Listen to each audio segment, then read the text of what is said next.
दुरूद इब्राहिमी का आमिल कैसे बनते हैं और आमिल बनने के फ़ायदे क्या क्या हैं, मैं इससे पिछली वीडियो के अंदर आपकी खिदमत में बहुत आसान अंदाज में बयान कर चुका हूं। अगर आपने वो वीडियो नहीं देखी है तो आप देख लें, उसके बाद ही ये वीडियो देखें, क्योंकि बात तभी कामिल तरीके पर समझ में आएगी। अच्छा, मैं आपको डिस्क्रिप्शन में लिंक भी दे दूंगा, वहां पे क्लिक करके आप देख सकते हैं। तो आज की इस वीडियो के अंदर मैं आपकी खिदमत में पेश करूंगा कि जब इंसान दुरूद इब्राहिमी का आमिल बन जाता है तो फिर उसके जिस्म में क्या क्या तब्दीलियां आती हैं, क्या क्या बदलाव आती हैं उसकी जिंदगी। तकरीबन 5 ऐसी चीजें हैं जो ऐसे आमिल को यानी दुरूद इब्राहिमी के आमिल को नसीब हो जाती है, और ये बहुत ही आला, बड़े खुश नसीब बंदों का नसीब होती हैं, बहुत आला बातें हैं। तवज्जो के साथ बने, जिसमें पहली चीज है जो तब्दीली आती है दुरूद इब्राहिमी का आमिल के जिस्म में, वो है दिल हुजूर अलैहिस्सलातु वस्सलाम की महफिल बन जाता है। जो दुरूद इब्राहिमी का आमिल होता है ना, उसका जो दिल होता है वो प्यारे आका जनाब मुहम्मदुर रसूलुल्लाह सल्लल्लाहु अलैहि वसल्लम की महफिल बन जाता है उसका दिल। क्या मतलब है इसका? देखिए, कहते हैं जब कोई दुरूद इब्राहिमी का आमिल बनता है ना, तो उसका दिल ऐसा लगता है जैसे मदीना मुनव्वरा की फिजाओं से जुड़ गया। मदीना मुनव्वरा की फिजाओं से, वहां के माहौल से जुड़ गया हो। जिक्र में बैठे बैठे दिल पर वही सुकून उतरता है जो रोज़े रसूल सल्लल्लाहु अलैहि वसल्लम के पास महसूस होता है। तो ये है पहले नंबर की एक ऐसी चीज जो दुरूद इब्राहिमी का आमिल को नसीब होती है और ये चेंजिंग आ जाती है। और दूसरी तब्दीली देखिए, दूसरी चीज कहते हैं कि दुआ मांगने से पहले ही दिल को यकीन हो जाता है कि ये कबूल होगी।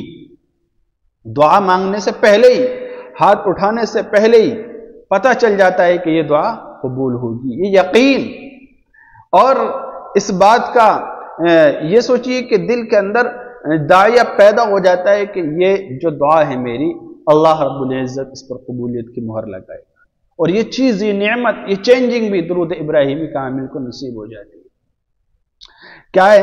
कहते हैं कि आमिल के दिल में एक यकीनी ईमान पैदा होता है, जैसे वह अल्लाह के दरबार में खास बंदा बन गया, अल्लाह के दरबार में खास बंदा बन गया हो। अल्फाज से पहले ही दिल कहता है मेरी दुआ अटकी नहीं है, पहुंच गई है रब की बारगाह में, और अल्लाह रब्बुल इज्जत इस दुआ पर कबूलियत की मोहर लगाएगा। ये यकीनी कैफियत पैदा हो जाती है जब इंसान दुरूद इब्राहिमी का आमिल बन जाता है। तो दुरूद इब्राहिमी का आमिल कैसे बनते हैं, इससे पहली वीडियो आप जरूर देखिए। अगर आपने देख ली है तो बात आप अच्छी तरह से समझ रहे होंगे।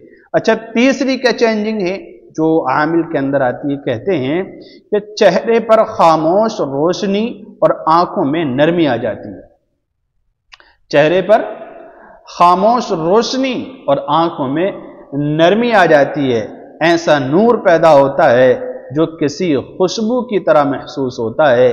लोग देखते हैं तो दिल खुद कहता है कि यह चेहरा किसी जिक्र करने वाले का ही हो सकता है, ये किसी दुरूद शरीफ पढ़ने वाले का ही हो सकता है, ये किसी ऐसे शख्स का हो सकता है जो अल्लाह के महबूब है।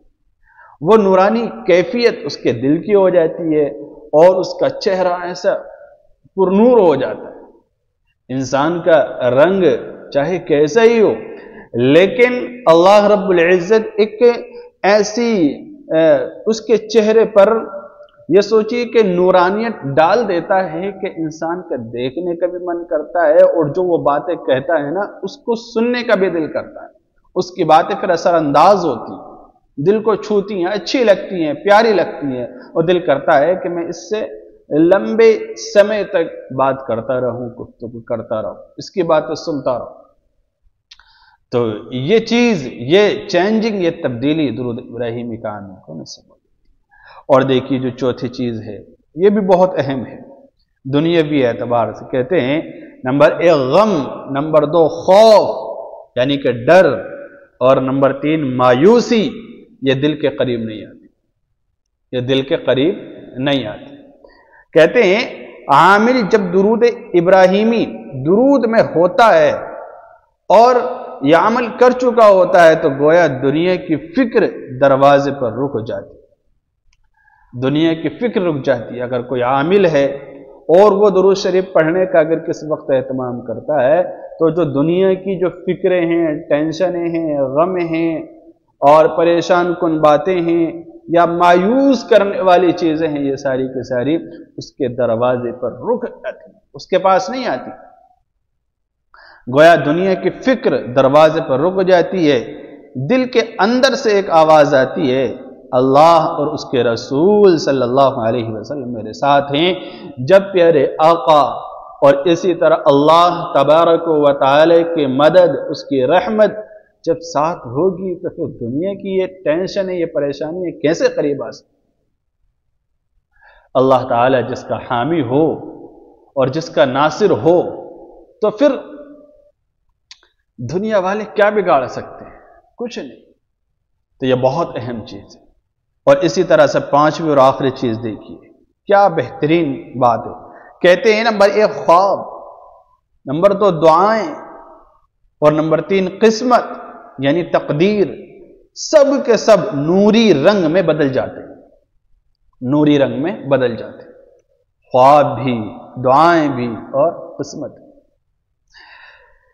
عامل کا نصیب ہی بدلنے لگتا ہے کبھی دعا پوری ہونے کی صورت میں، یعنی جب جب ہاتھ اٹھاتا ہے اللہ رب العزت نواز دیتا ہے، جب جب کسی چیز کی حاجت ہوتی ہے اللہ تعالیٰ اسباب بنا دیتا ہے، جب جب اس کو کسی چیز کی چاہت ہوتی ہے اللہ رب العزت راستے کھول دیتا ہے، انتظام فرما دیتا ہے مشکلات سے نکلنے کے لیے۔ تو کہتے ہیں عامل کا نصیب ہی بدلنے لگتا ہے، کبھی دعا پوری ہونے کی صورت میں، کبھی خواب میں بشارت کے انداز میں۔ اس کے خواب بھی بڑے پرنور ہوتے ہیں، پھر خواب بھی بہت سبق آموز ہوتے ہیں۔ اگر کوئی درود ابراہیمی کا عامل بن جائے اور اس کو اگر خواب آئیں تو وہ بھی کسی مستند عالم دین سے، اپنی مسجد کے امام سے، اپنے علاقے کے مدرسے کے بڑے ذمہ دار سے، پڑھانے والوں سے، اللہ کے قریبی بندوں سے پتہ کریں کہ ہم نے یہ خواب دیکھا ہے، اس میں کیا اشارہ ہے، کیا ہے اس کی تعبیر کیا ہے۔ میرے سے اگر آپ معلوم کرنا چاہتے ہیں تو نیچے کمنٹ ضرور کیجیے گا کسی بھی ویڈیو پر میری، انشاءاللہ میں آپ کو کمنٹس کے اندر ہی یا پھر الگ سے ویڈیو کی صورت میں ضرور جواب دوں گا۔ تو یہ ہے کہ ایسے شخص کے جو خواب ہوتے ہیں نا وہ بھی بشارت والے ہوتے ہیں، اور کبھی کسی ایسے فیض میں جو سمجھ سے بالاتر ہو، یعنی اللہ رب العزت پھر اس کی زندگی بدل دیتا ہے۔ دعاؤں کے ذریعے کہتے ہیں نا تقدیریں بدل جاتی، دعاؤں سے تقدیر بدل جاتی۔ اللہ رب العزت بندے کے حق میں جو فیصلے ہوتے ہیں وہ چینج فرما دیتا ہے۔ اگر انسان دیندار بن جائے، اگر بندہ اللہ کی مرضی کے مطابق قدم اٹھانے لگے، زندگی گزارنے لگے، تو پھر اللہ بھی اپنے بندے کی منشا کے مطابق فیصلے کرنے لگتا ہے، اس کو پھر دنیا کے اندر بھی سکون اور عزت نصیب ہوتی ہے، اور انشاءاللہ آخرت میں بھی اسے سرخروئی اور کامیابی نصیب